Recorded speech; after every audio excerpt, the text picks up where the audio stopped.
क्या रतन टाटा के जाने के बाद टाटा ग्रुप ने शांतनु के साथ धोखा किया है?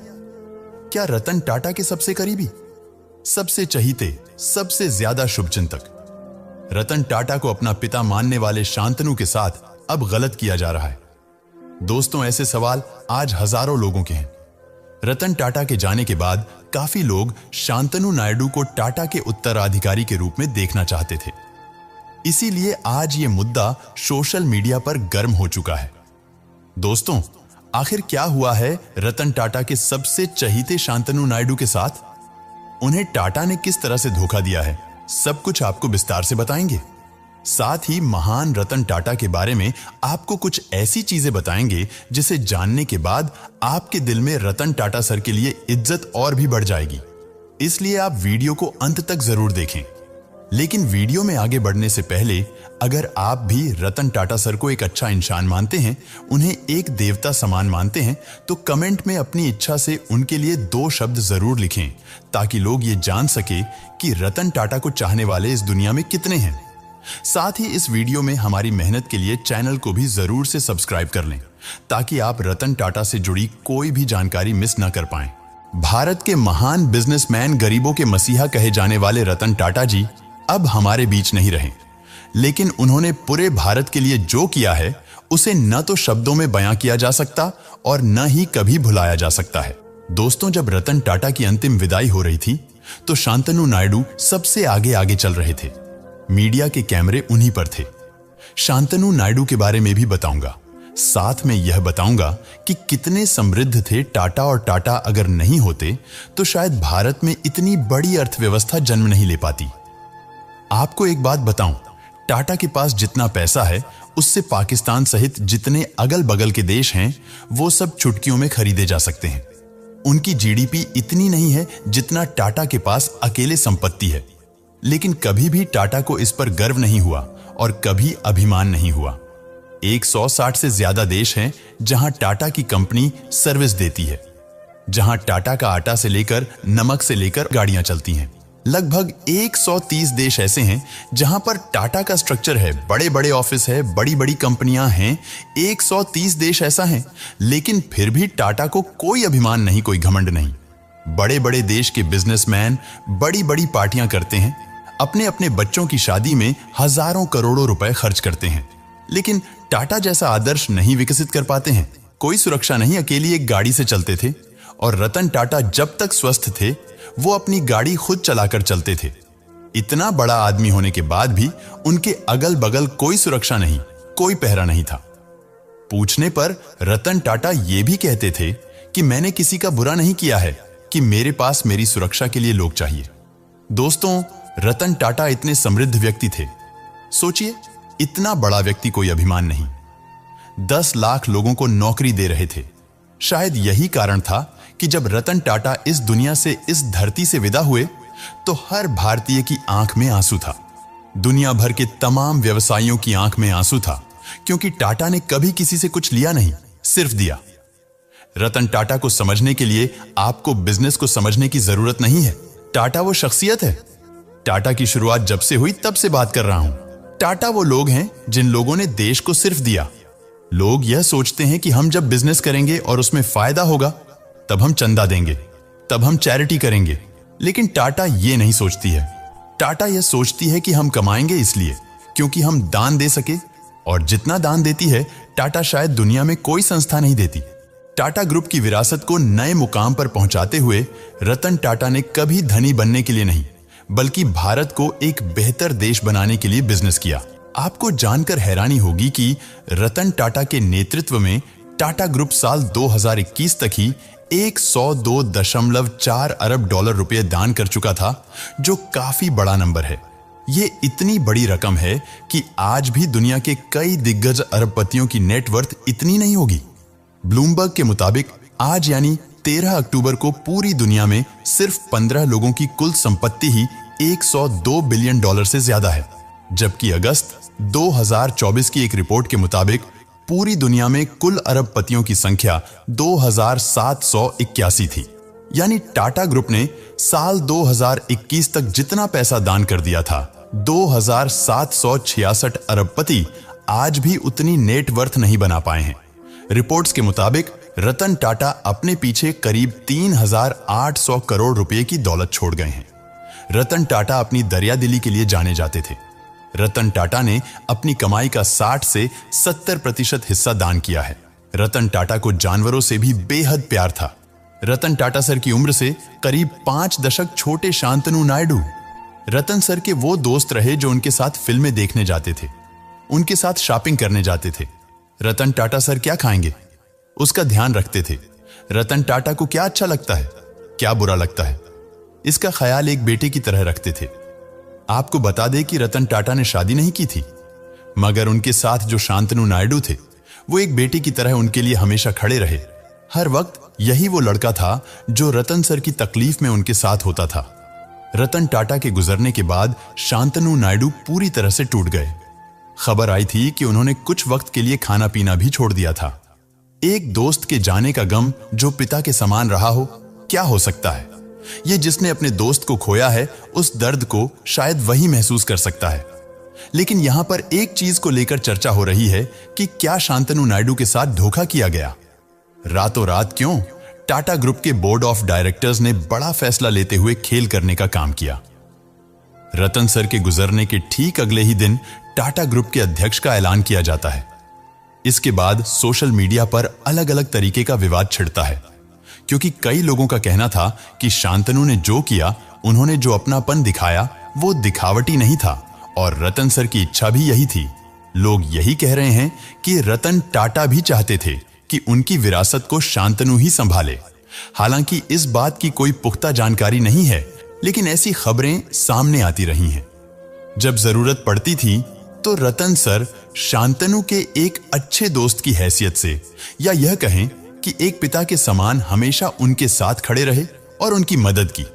दोस्तों, जब रतन टाटा के निधन की खबर आई तो शांतनु नायडू ने अपनी दोस्ती को समर्पित एक भावपूर्ण नोट भी शेयर किया था।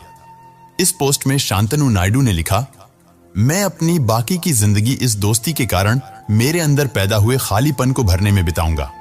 प्यार की कीमत दुख है। अलविदा मेरे प्यारे लाइट हाउस। शांतनु जानवरों से प्रेम करते थे और रतन सर भी, इसीलिए रतन सर से उनकी दोस्ती हुई थी।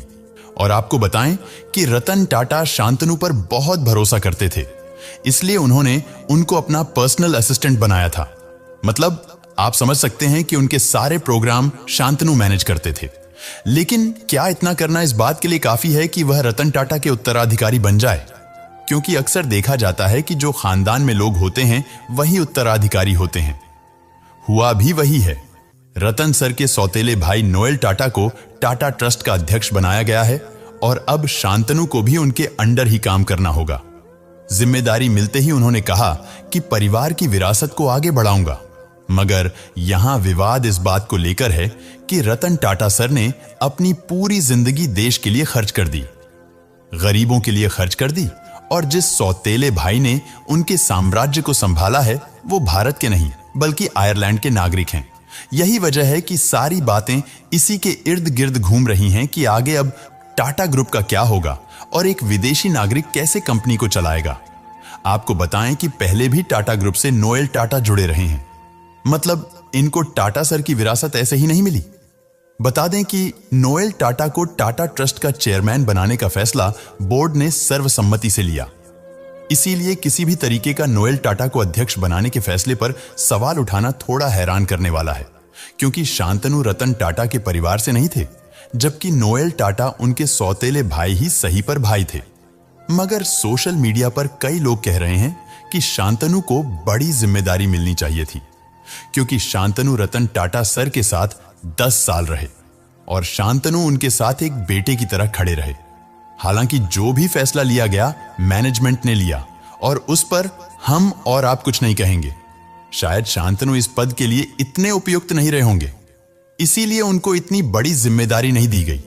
वो अभी 31 साल के हैं, अनुभव की जरूरत होती है और नोएल टाटा को ठीक ठाक अनुभव है। इसीलिए ऐसा कहना कि शांतनु के साथ धोखा किया गया, यह किसी का अपना व्यक्तिगत विचार जरूर हो सकता है। दोस्तों, नोएल टाटा के पास इस समय आयरलैंड की नागरिकता है, इसीलिए कई लोग कह रहे हैं कि अच्छा है।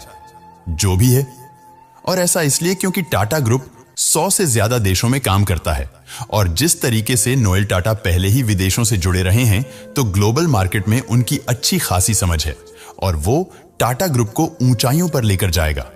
अगर अनुभव की बात करें तो नोएल टाटा टाटा समूह की जो खुदरा शाखा ट्रेंड थी उसके अध्यक्ष के रूप में काम कर चुके हैं। इसके अलावा टाटा इंटरनेशनल में भी उन्होंने अपनी महत्वपूर्ण भूमिका निभाई है।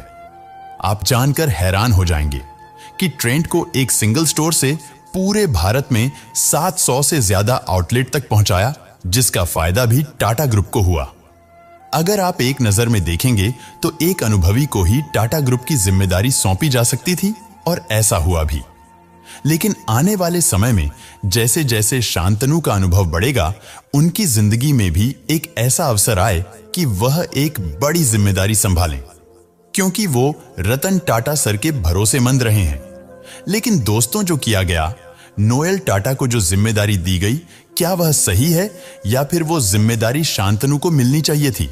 यह बात जानकर शायद आपको अजीब लगेगा, लेकिन बिजनेस की दुनिया के बेताज बादशाह रतन टाटा अपने से बहुत छोटे युवक शांतनु नायडू से सलाह लेते थे। 31 साल की उम्र में शांतनु नायडू ने बिजनेस इंडस्ट्री में वो मुकाम हासिल कर लिया है जो कई लोगों के लिए सपना होता है।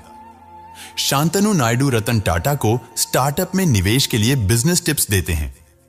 शांतनु नायडू एक फेमस भारतीय businessman, engineer, junior assistant, DGM, social media influencer, लेखक और एंटरप्रेन्योर हैं।